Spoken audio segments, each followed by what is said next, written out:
Hello everyone, আজকে একটা নতুন ব্লগ নিয়ে চলে এসেছি। তো কোথায় যাচ্ছি দেখতে থাকো। আজকে আমার মাম্মার হেয়ার কাট করবো, কারণ যা পচা গরম পড়েছে এর থেকে আর ভালো উপায় আমি খুঁজে পেলাম না। এখন আমি ভেবেছিলাম যে হেয়ার কাটটা করবো না, কিন্তু করতে আমরা বাধ্য হলাম, কারণ আমার মাম্মার এখনও 18 মাস হয়নি। তো আমাদের বাড়ির নিয়ম হচ্ছে 18 মাসে চুল ফেলতে হবে। তো আমার মাম্মার এখন 11 মাস বয়স, তো সেটাও এখনও হয়নি। যাই হোক, তো যা গরম পড়েছে, মেয়ের ঠান্ডা তো কিছুতেই কমছে না, তো এটাই ভালো উপায়।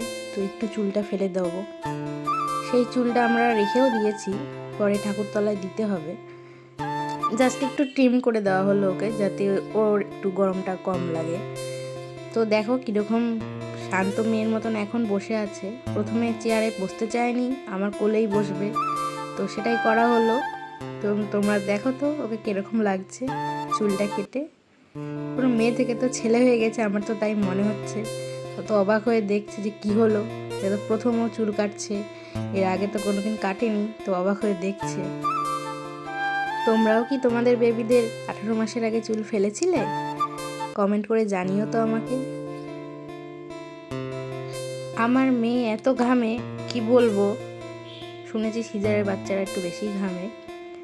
পুরো মনে হয় যেন ওকে স্নান করিয়ে দিয়েছি, এত চুল ভিজে যায়। তো আমার আর কিছু উপায় নেই, এটাই আমরা বেছে নিয়েছি।